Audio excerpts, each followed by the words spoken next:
আজকে যে চ্যাপ্টারটা আমরা করব সেটা হচ্ছে বংশগতি এবং কয়েকটি সাধারণ জিনগত রোগ। এই চ্যাপ্টার রিলেটেড সমস্ত ইম্পর্টেন্ট কোশ্চেনগুলো নিয়ে আমরা আলোচনা করব। তো এখানে আমি দ্বিসংকর হিসেবে উল্লেখ করেছি, তোমাদের কিন্তু এটা মটর গাছের ক্ষেত্রেও আসতে পারে, গিনিপিগের ক্ষেত্রেও আসতে পারে। এই কনসেপ্টের উপর বেস করে কিন্তু সমস্ত কোশ্চেন আসবে। তো এই কোশ্চেনগুলোকে খুব ভালো করে স্টাডি করে যাবে, ভালো করে দেখে যাবে, অবশ্যই এখান থেকে কমন পাবে। Hello everyone, welcome to এসওই Bangla.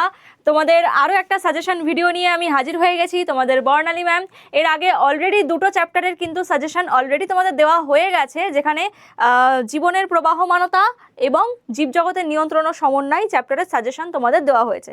আজকে যে চ্যাপ্টারটা আমরা করব সেটা হচ্ছে বংশগতি এবং কয়েকটি সাধারণ জিনগত রোগ, তোমাদের চ্যাপ্টার নাম্বার 3। এই চ্যাপ্টার রিলেটেড সমস্ত ইম্পর্টেন্ট কোশ্চেনগুলো নিয়ে আমরা আলোচনা করব। তার আগে একটা কথা বলে দিই, তোমাদের জানুয়ারির 15 তারিখের পর থেকেই কিন্তু আমাদের এসওই বাংলা অ্যাপে তোমাদের জন্য বিশেষ মক টেস্টের আয়োজন করা হয়েছে। তো যারা যারা জানো না প্রত্যেককে বলে দিই, তোমরা এসওই বাংলা অ্যাপটাকে ডাউনলোড করবে এবং অ্যাপে গিয়ে এই মক টেস্টগুলো তোমরা দিতে পারবে। তো এই mock test related detail video তোমাদের প্রোভাইড করা হবে। তবে এই মক টেস্টগুলো যারা তোমরা দেবে তাদের মধ্যে যারা 1 থেকে 10-এর মধ্যে র্যাঙ্ক করবে এবং যে সকল ছাত্রছাত্রীর পারিবারিক আর্থিক সমস্যা আছে তাদের এসওই বাংলা টিম থেকে সরাসরি যোগাযোগ করা হবে এবং ক্লাস 11-এ ভর্তির সময় তাদেরকে ফ্রিতে কিন্তু সায়েন্সের সম্পূর্ণ বই প্রোভাইড করা হবে। শুধু তাই নয়, এর সাথে থাকছে ক্লাস 11-এ পেইড ব্যাচের ভর্তির ওপর স্কলারশিপ। ঠিক আছে, আপ টু 100% পর্যন্ত স্কলারশিপ তোমরা দিতে পারো। তাহলে এই মক টেস্টগুলো অবশ্যই তোমরা অ্যাটেম্প্ট করো। মক টেস্টগুলো খুবই গুরুত্বপূর্ণ তোমাদের মাধ্যমিকে, তোমাদের প্রিপারেশনকে আরও অনেক ভালো করে তোলার জন্য। আর তাছাড়াও যারা ক্লাস 11-এ সায়েন্স নিতে চাইছো তাদের জন্যও কিন্তু এটা অনেক বড় একটা সুযোগ। ঠিক আছে, আর যারা যারা তোমরা ফ্রি সাজেশন পেতে চাইছো, এখানে তোমরা এই সাবজেক্টগুলো তো পাচ্ছই, তার সাথে সাথে বাদবাকি সাবজেক্টগুলোরও ফ্রি সাজেশন পেতে গেলে আমাদের এসওই বাংলা অ্যাপটা ভিজিট করো। সেখানে গেলে এই যে প্রথম যে হোম পেজটা তোমরা দেখতে পাবে, এই পেজের ওপরে 3 ডটে ক্লিক করবে। 3 ডটে ক্লিক করার পর এখানে চলে আসছে ফ্রি মেটেরিয়াল। এই ফ্রি মেটেরিয়ালে ক্লিক করলে তোমরা এখানে দেখতে পাবে মাধ্যমিক সাজেশন।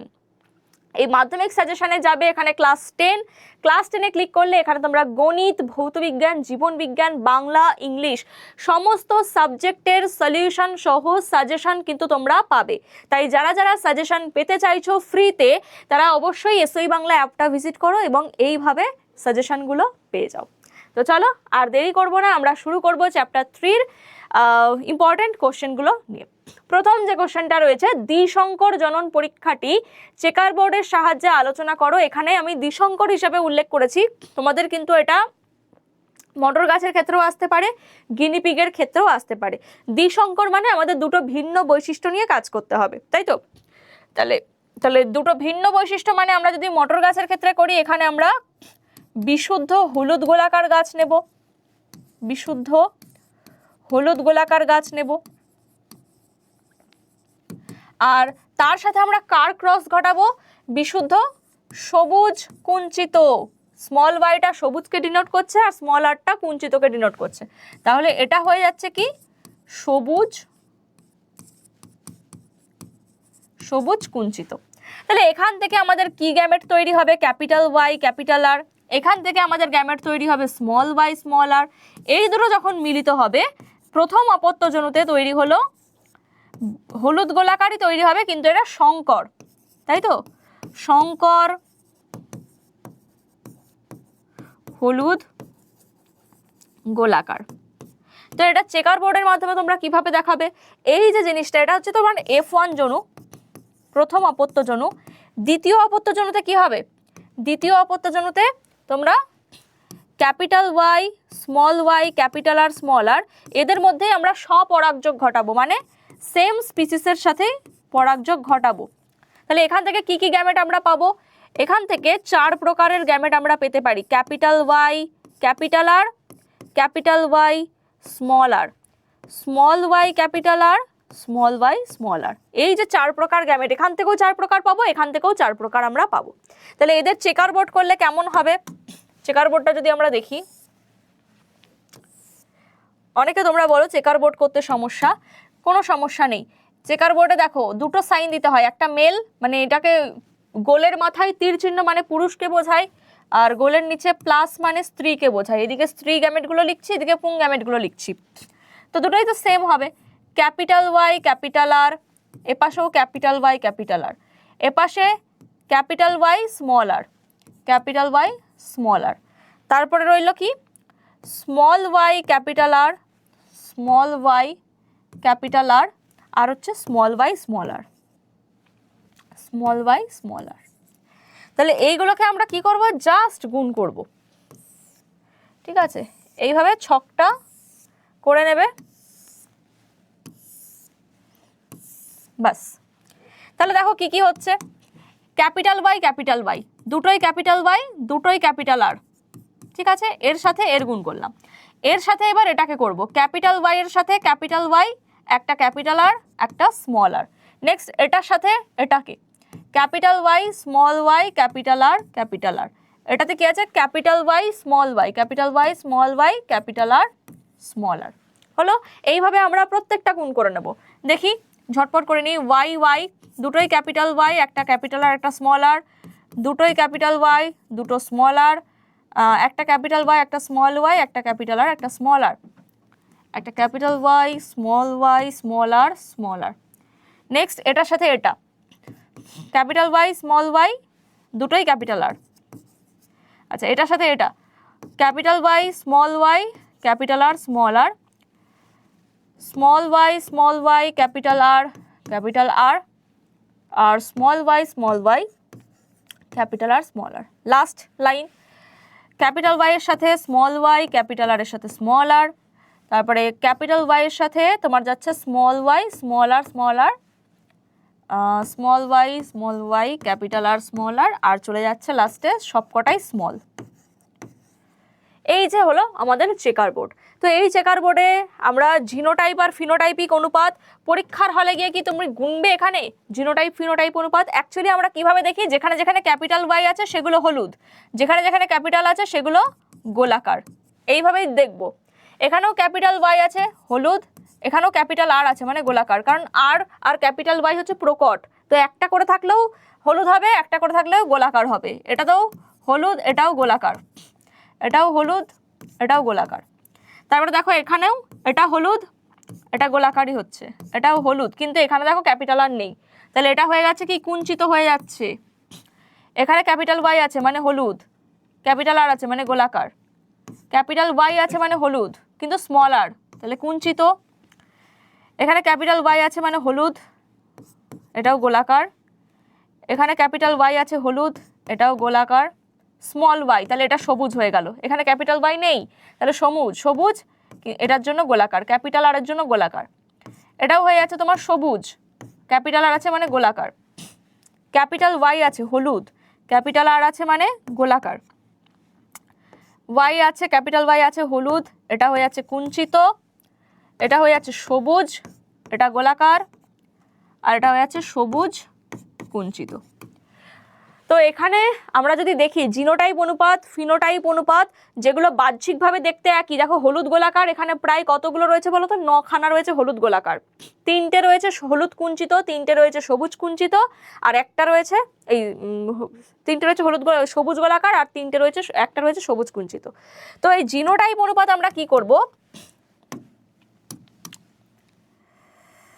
ফিনোটাইপ অনুপাত তো আমরা দেখতে পেলাম যে বাহ্যিক কি কি কালার রয়েছে। ফিনোটাইপ অনুপাত এটা তো তোমাদের মনে থাকবে 9:3:3:1, 9:3:3:1, 9টা হচ্ছে হলুদ গোলাকার, 3টে হলুদ কুঞ্চিত, 3টে সবুজ গোলাকার, একটা সবুজ কুঞ্চিত। জিনোটাইপ অনুপাত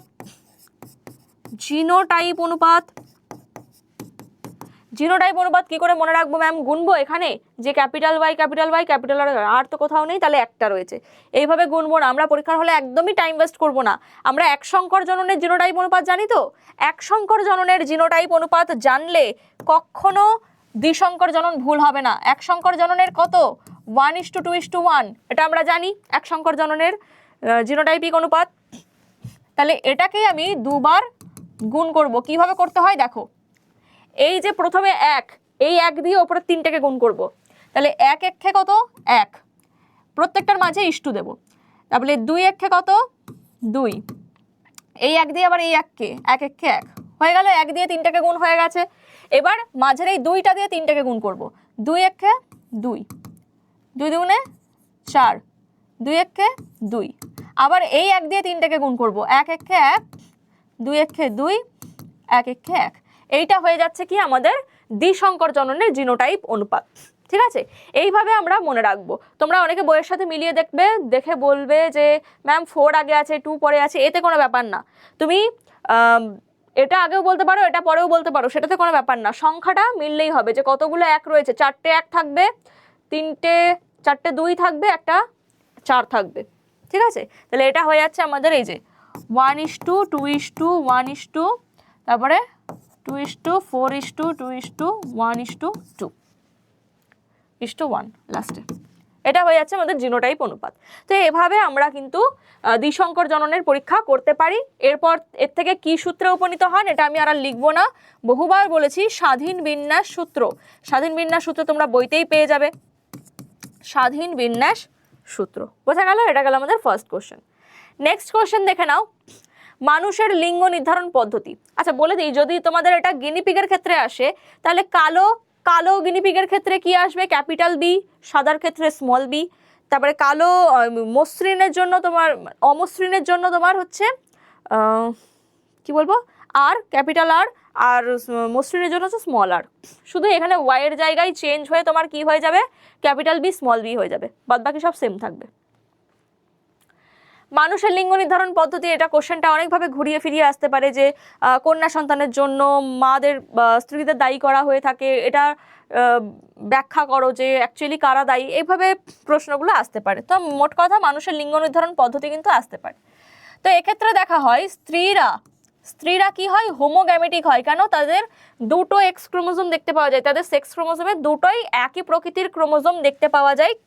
আর তারা গ্যামেট গঠনের সময় যত গ্যামেটই তৈরি করুক না কেন, সব কটা গ্যামেট সেম প্রকৃতির গ্যামেট তৈরি করে, মানে এক্স ক্রোমোজোম বিশিষ্ট গ্যামেটই তারা তৈরি করে, যার জন্য এদেরকে বলা হয় হোমোগ্যামেটিক, প্রত্যেকটা গ্যামেট সমান। আর পুরুষরা কি করে, পুরুষদের মধ্যে দু প্রকার সেক্স ক্রোমোজোম দেখতে পাওয়া যায়, একটা এক্স একটা ওয়াই। তাহলে এরা যখন মিওসিস প্রক্রিয়ায় গ্যামেট তৈরি করে, কোনো গ্যামেটের এক্স থাকে, কোনো গ্যামেটে ওয়াই থাকে, মানে কোনো শুক্রাণুর মধ্যে এক্স থাকে, কোনো শুক্রাণুর মধ্যে ওয়াই থাকে। এবার এই এক্স ক্রোমোজোম বিশিষ্ট শুক্রাণুর সাথে এক্স ক্রোমোজোম বিশিষ্ট ডিম্বাণু মিললে হয়ে যাবে কি, কন্যা সন্তান। আর এক্স এর সাথে যদি ওয়াই ক্রোমোজোম মেশে তাহলে হয়ে যাবে কি, পুত্র সন্তান। তাহলে এটাকে আমার ব্যাখ্যা করে লিখতে হবে। এটা চেকার বোর্ডের সাহায্যে তোমরা দেখাতে পারো। চেকার বোর্ডের সাহায্যে কিভাবে দেখাবে, এই যে চেকার বোর্ড এইভাবে করে, এখানে এক্স ওয়াই পুরুষের, স্ত্রীদের ক্ষেত্রে এক্স এক্স, তাহলে এক্স এক্স মিললে কন্যা, এক্স ওয়াই মিললে পুত্র, এক্স এক্স কন্যা, এক্স ওয়াই হচ্ছে পুত্র। তাহলে এটা হয়ে যাচ্ছে কন্যা, হলো চেকার বোর্ডের মাধ্যমে দেখানো। চলো নেক্সট কোশ্চেন দেখে নেব। নেক্সট বলছে মেন্ডেল তত্ত্বের ব্যতিক্রম কোন উদ্ভিদের ক্ষেত্রে দেখতে পাওয়া যায়? মেন্ডেলের ব্যতিক্রম কোথায় দেখতে পাওয়া যায়? সন্ধ্যা মালতী উদ্ভিদের ক্ষেত্রে দেখতে পাওয়া যায়। তাহলে আনসার কি হয়ে যাবে, সন্ধ্যা মালতী। সন্ধ্যা মালতী উদ্ভিদের ক্ষেত্রে দেখতে পাওয়া যায়। কি ব্যতিক্রমের কথা বলা হয়েছে? এখানে দেখতে পাওয়া যায় প্রকটতার সূত্র যেটা, সেটা কিন্তু এখানে প্রকাশ পায় না, মানে সেটা মেনটেন হয় না, এখানে অসম্পূর্ণ প্রকটতা দেখতে পাওয়া যায়। তাহলে কি হচ্ছে, অসম্পূর্ণ প্রকটতা দেখতে পাওয়া যায়। অসম্পূর্ণ প্রকটতা মানে কি বলতে চেয়েছে, সন্ধ্যা মালতী গাছের ক্ষেত্রে দেখা যায় একটা লাল ফুল, এই হচ্ছে লাল ফুল, যেটার জিনোটাইপ কি, ক্যাপিটাল আর, আর একটা হয় সাদা ফুল, সাদা ফুলটা হচ্ছে স্মল আর। এদের মধ্যে ক্রস ঘটানো হলে কি হচ্ছে, ক্রস ঘটানো হলে এখান থেকে তোমার ক্যাপিটাল আর গ্যামেট তৈরি হচ্ছে, এখান থেকে তোমার স্মল আর গ্যামেট তৈরি হচ্ছে। তো এই দুটো মিলিত হয়ে কি তৈরি হচ্ছে, ক্যাপিটাল আর স্মল আর, যেটা পিঙ্ক কালার হয়ে যাচ্ছে, অন্য কালারের ফুল তৈরি হয়ে যাচ্ছে, না লালের বৈশিষ্ট্য প্রকাশ পাচ্ছে না সাদার বৈশিষ্ট্য প্রকাশ পাচ্ছে, একটা নতুন বৈশিষ্ট্য প্রকাশ পাচ্ছে। তাহলে এখানে ক্যাপিটাল আরও প্রকাশ পেল না, স্মল আরও প্রকাশ পেল না, দুটোর একটা মিক্সড বৈশিষ্ট্য প্রকাশ পেল, তাই জন্য এটাকে বলা হচ্ছে অসম্পূর্ণ প্রকটতা, একসাথে প্রকাশ পায় না। তাহলে এখানে কিন্তু গোলাপি কালারের ফুল হলো, গোলাপি ফুল হয়। এটা ছিল লাল, এটা ছিল সাদা, লাল আর সাদা ফুলের মিলনে তৈরি হয়ে গেল গোলাপি ফুল। এবার এটাকে যদি আমরা নেক্সট জেনারেশনে, মানে এটা তো F1 জেনারেশন, F2তে যদি নিয়ে যাই, ক্যাপিটাল আর স্মল আর ইন্টু ক্যাপিটাল আর স্মল আর, যখন নেক্সট জেনারেশনে যাব এখান থেকে তো 2 রকমের গ্যামেট তৈরি হবে, এখান থেকেও 2 রকমের গ্যামেট তৈরি হবে, ক্যাপিটাল আর স্মল আর। তো এই দুটো মিললে ক্যাপিটাল আর হচ্ছে, তারপরে এইটার সাথে এটা মিললে ক্যাপিটাল আর স্মল আর হচ্ছে, এটার সাথে এটা মিললে ক্যাপিটাল আর স্মল আর, এটার সাথে স্মল আর। তো পরে দেখা যাচ্ছে যে এখানে আবার একটা লাল ফুল হলো, ঠিক আছে, দুটো গোলাপি ফুল হলো, আবার একটা সাদা ফুল হলো, মানে এই একটা সাদা ফুল, দুটো পিঙ্ক কালারের ফুল তৈরি হলো, আর একটা রেড কালারের ফুল তৈরি হলো, একটা রেড কালারের ফুল তৈরি হলো, এই হলো। তাহলে পরে আবার গিয়ে দেখা গেল, মানে এটা কি বলা হলো যে এখানে মিক্স হয়ে গেছে বৈশিষ্ট্য, কিন্তু মেন্ডেলের কথা, মেন্ডেল বলেছিল কখনো দুটো বৈশিষ্ট্য মিক্সড হয় না, কিন্তু এখানে গিয়ে পরে দেখা গেল না, মিক্স তো হয়নি। এরা যখন পরে আবার গ্যামেট তৈরি করলো, সেই ক্যাপিটাল আর যখন এলো তখন কিন্তু আবার লাল ফুলই প্রকাশ পেলো, তখন কিন্তু গোলাপি হচ্ছে না। তার মানে গ্যামেটের নিজস্বতা বজায় রয়েছে, কিন্তু যখন তারা হেটারোজাইগাস কন্ডিশনে ছিল, মানে সংকর অবস্থায়, তারা কিন্তু কেউ প্রকট বা প্রচ্ছন্ন বলে প্রকাশ পায়নি, দুজনার একটা নতুন বৈশিষ্ট্য প্রকাশ পেয়েছে, তাই এটাকে বলা হচ্ছে অসম্পূর্ণ প্রকটতা। নেক্সট কোশ্চেন দেখে নিই, থ্যালাসেমিয়া রোগের লক্ষণগুলি কি কি, এর কারণ উল্লেখ করো। এগুলো তোমরা জানো, বইতেই রয়েছে। থ্যালাসেমিয়ার লক্ষণ কি কি আছে, কি কি লক্ষণ দেখতে পাওয়া যায়? দেহে আয়রনের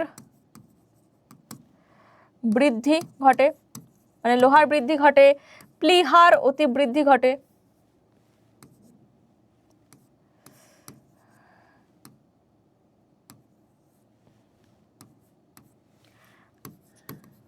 প্লীহার অতিবৃদ্ধি ঘটে, দেহের বৃদ্ধি ব্যাহত হয়, তারপরে রক্তাল্পতা বা অ্যানিমিয়া দেখতে পাওয়া যায়। এই সমস্ত লক্ষণগুলো লিখতে হবে। আর এই রোগের কারণ কি?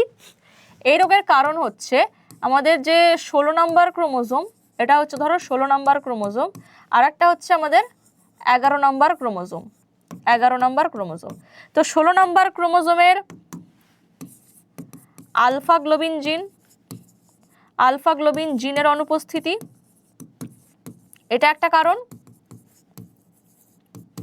11 নম্বর ক্রোমোজোমে বিটা গ্লোবিন জিনের অনুপস্থিতি, বিটা গ্লোবিন জিনের অনুপস্থিতি, এই দুটো কারণে থ্যালাসেমিয়া রোগের মানে রোগ হতে পারে। আলফা গ্লোবিনের জন্য আলফা পেপটাইড তৈরি হবে না, আর বিটা গ্লোবিনের জন্য বিটা পেপটাইড তৈরি হবে না। এই আলফা পেপটাইড আর বিটা পেপটাইড দিয়ে হিমোগ্লোবিন প্রোটিন তৈরি হয়, তাহলে হিমোগ্লোবিন তৈরি হবে না মানে রক্ত ঠিকঠাক তৈরি হচ্ছে না। চলো নেক্সট কোশ্চেন, 2 নম্বরে কয়েকটা কোশ্চেন দেখে নেবো। মেন্ডেল সাফল্য লাভের কারণ, এগুলো আমি আর বলবো না, এগুলো বহুবার তোমাদের বলে দিয়েছি। মেন্ডেলের সাফল্য লাভের কারণ এটা তোমরা বইতেই পেয়ে যাবে, দ্বিসংকর জননের মানে এক সংকর জননের আগে আছে যে ফুলগুলি উভয় লিঙ্গ প্রকৃতির হয়, ফুলগুলোর মধ্যে বিপরীতধর্মী বৈশিষ্ট্যগুলো থাকায় অনেক সুবিধা হয় পরীক্ষা নিরীক্ষাতে, এরকম বিভিন্ন কয়েকটা কারণ লিখলেই হবে। মেন্ডেল নির্বাচিত মটর গাছের বিপরীতধর্মী বৈশিষ্ট্যগুলো, এটাও তোমাদের মধ্যে বইতে পুরো প্রপার দেওয়া আছে, ওই যে বক্সটা, বীজের রং, বীজের আকৃতি, তোমাদের ফুলের রং, ফুলের অবস্থান, এই সব কটা 7টা যে বিপরীতধর্মী বৈশিষ্ট্য আছে সেগুলো লিখতে হবে। নেক্সট, ফিনোটাইপ ও জিনোটাইপের সম্পর্ক কি? ফিনোটাইপ বলতে কি বোঝায়? কোনো জীবের বাহ্যিক বৈশিষ্ট্যকে, মানে তার দেহে উপস্থিত জিনের উপস্থিতির জন্য জিন বাইরে যে বৈশিষ্ট্যকে প্রকাশ করে সেটাকে বলছি আমরা ফিনোটাইপ। আর নির্দিষ্ট কোনো বৈশিষ্ট্য নিয়ন্ত্রণের জন্য জীবদেহে যে জিনোটাইপ বা জিনের সজ্জারীতি রয়েছে সেটাকে বলা হয় জিনোটাইপ। তাহলে এই দুটো পরস্পর সম্পর্কযুক্ত, জিন যেমন থাকবে সেই অনুযায়ী বৈশিষ্ট্য প্রকাশ পাবে, আর ওই বৈশিষ্ট্যটাকে প্রকাশ পাওয়ার জন্য জিন নিজস্ব একটা সজ্জারীতি তৈরি করবে। এটাও আমি লিখিয়ে দিয়েছিলাম, যারা তোমরা এবিডিএ টেস্ট পেপার বা পর্ষদের যে ক্লাসগুলো করেছো সেখানে প্রত্যেকটা আনসার কিন্তু লেখানো আছে, ঠিক আছে। প্রকরণের দুটি কারণ, এটাও তোমরা বইতে পেয়ে যাবে। প্রকরণের দুটি কারণ কি কি? একটা হচ্ছে মিউটেশন, আর একটা হচ্ছে রিকম্বিনেশন। মিউটেশন আর হচ্ছে রিকম্বিনেশন, ঠিক আছে। মিউটেশনের ফলে কি হয়?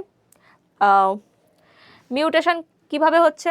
ধরো প্রত্যেকটা গ্যামেট তৈরির সময় কি হচ্ছে? ক্রসিং ওভার হয়। ক্রসিং ওভারের ফলে হয় রিকম্বিনেশন, মানে জিনের আদান প্রদান হচ্ছে, ক্রোমোজোমের খণ্ডের দেহাংশের বিনিময় হচ্ছে, মানে এই ক্রোমোজোমের কিছু পার্ট ওতে চলে যাচ্ছে, ওই ক্রোমোজোমের কিছু পার্ট এতে চলে আসছে, যার ফলে কি হচ্ছে? জিনের সজ্জারীতি চেঞ্জ হচ্ছে। জিন চেঞ্জ হলে বৈশিষ্ট্য চেঞ্জ হবে। তো এইভাবে নতুন নতুন বৈশিষ্ট্য আস্তে আস্তে আস্তে আস্তে একটা সময় পর কি নতুন বৈশিষ্ট্য দেখতে পাওয়া যায়, একটা স্থায়ী পরিবর্তন দেখতে পাওয়া যায়, যেটাকে বলি আমরা মিউটেশন। তো এর ফলেই কিন্তু প্রকরণ দেখতে পাওয়া যায়। নেক্সট, ইমাস্কুলেশন কি? ইমাস্কুলেশন হচ্ছে উভয়লিঙ্গ ফুল থেকে পরাগধানী বাদ দেওয়া। উভয়লিঙ্গ ফুল থেকে পুংস্তবকের অপসারণ, এটাকে বলছি আমরা ইমাস্কুলেশন, ঠিক আছে। আচ্ছা, তারপরে বলছে ক্রিস ক্রস উত্তরাধিকার বলতে কি বোঝায়? ক্রিস ক্রস উত্তরাধিকার বলছে যে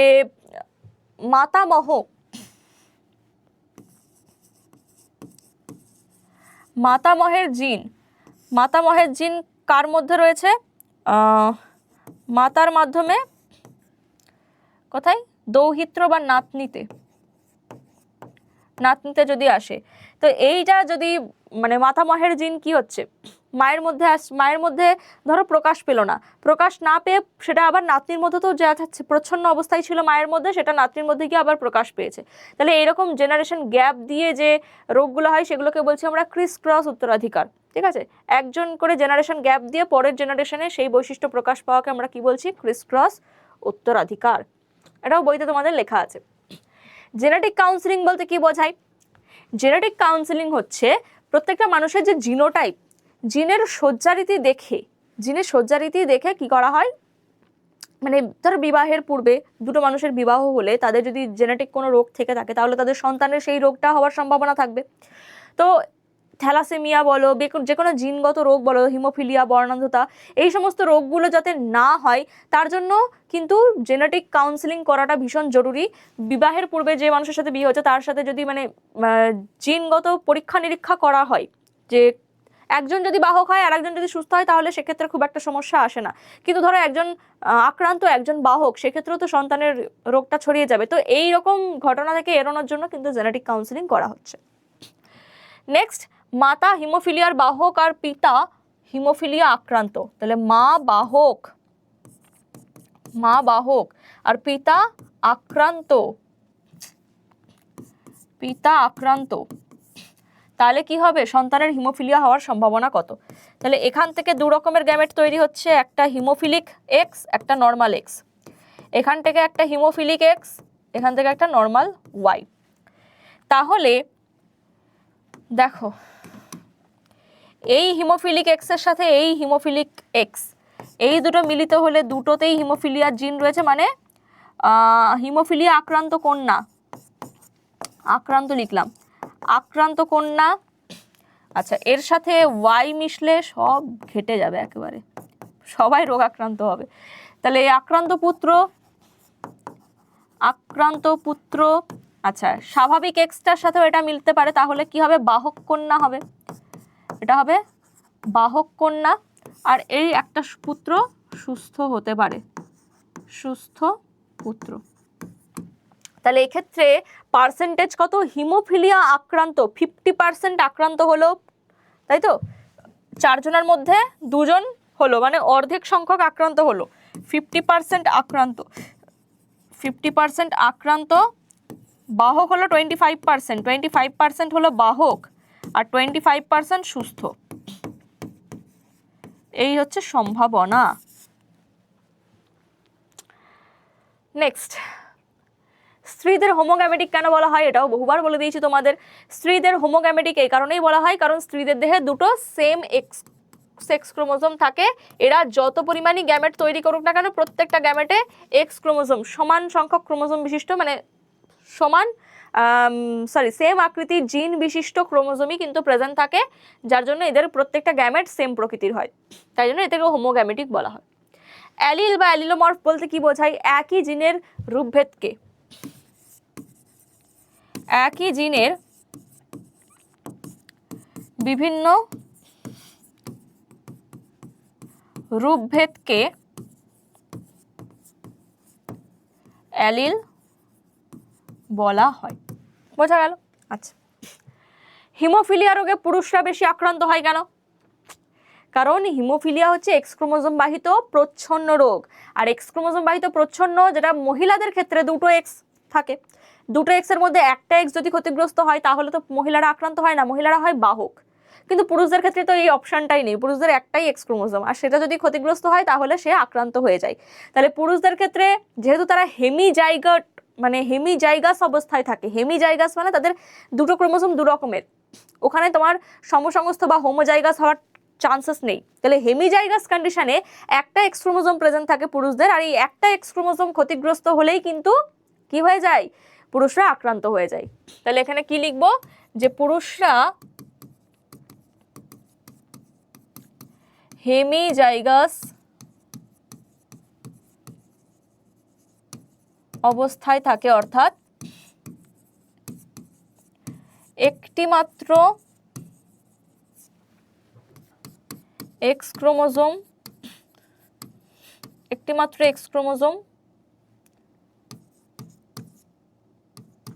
উপস্থিত থাকে, ফলে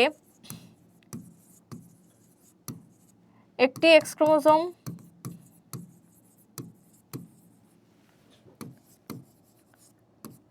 আক্রান্ত হলেই তারা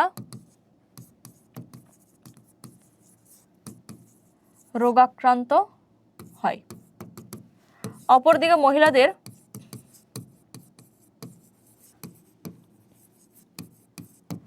দুটি এক্স ক্রোমোজোমের একটি আক্রান্ত হলেও রোগটি প্রকাশ পায়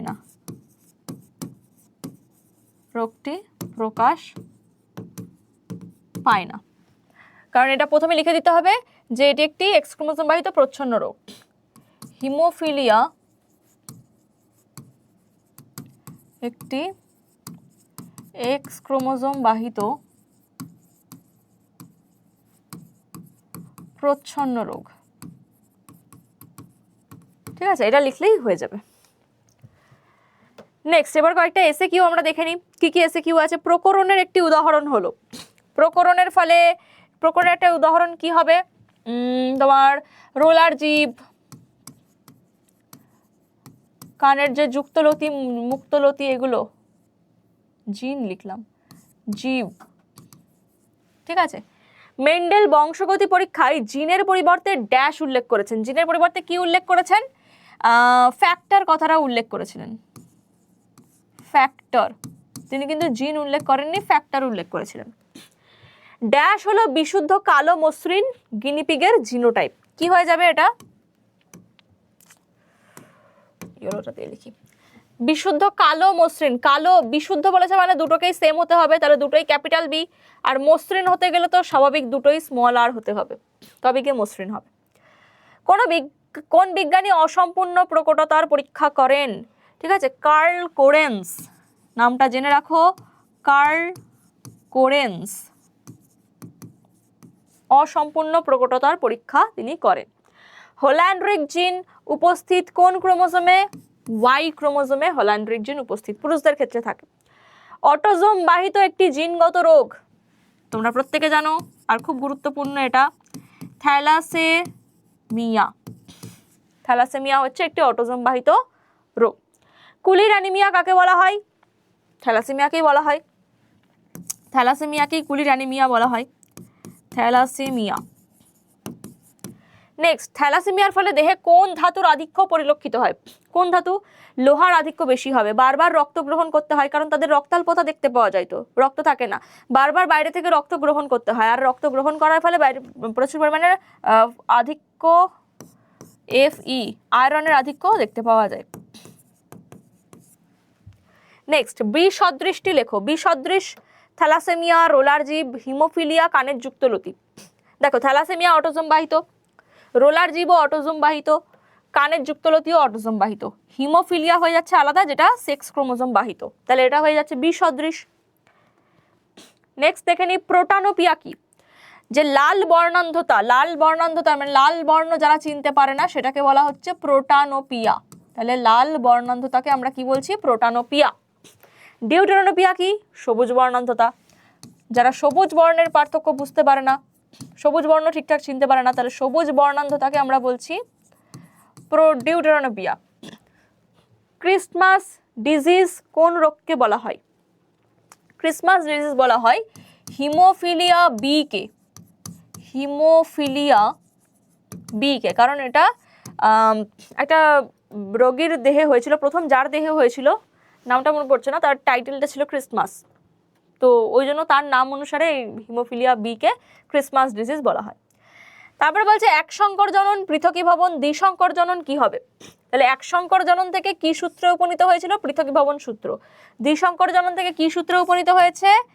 স্বাধীন বিন্যাস সূত্র, স্বাধীন বিন্যাস সূত্রে উপনীত হয়েছে। ড্যাশ প্রকটতার ক্ষেত্রে পৃথকীভবন সূত্র খাটে না। কোনটার ক্ষেত্রে? আমরা দেখেই নিয়েছি, অসম্পূর্ণ প্রকটতার ক্ষেত্রে, অসম্পূর্ণ প্রকটতার ক্ষেত্রে খাটে না। আর লাস্ট কোশ্চেন আমাদের, জীবের বিপরীতধর্মী বৈশিষ্ট্যগুলোর মধ্যে যেটা প্রকাশ পায় না।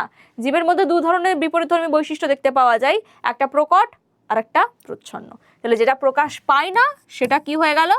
সেটা হয়ে গেল প্রচ্ছন্ন। বোঝা গেল? তো এই ছিল আমাদের এই চ্যাপ্টার রিলেটেড ইম্পর্টেন্ট কোশ্চেন। এই কোশ্চেনগুলো সবকটাই কনসেপচুয়াল। এই কনসেপ্টের উপর বেস করে, দেখো একদম যে হুবহু কোশ্চেন আসবে তা তো বলবো না, এই কনসেপ্টের উপর বেস করে কিন্তু সমস্ত কোশ্চেন আসবে। তো এই কোশ্চেনগুলোকে খুব ভালো করে স্টাডি করে যাবে, ভালো করে দেখে যাবে, অবশ্যই এখান থেকে কমন পাবে। তো এরপরে তোমাদের আবারও লাস্ট দুটো চ্যাপ্টার, সেগুলোর সাজেশনও আসবে, তো অবশ্যই চোখ রাখো।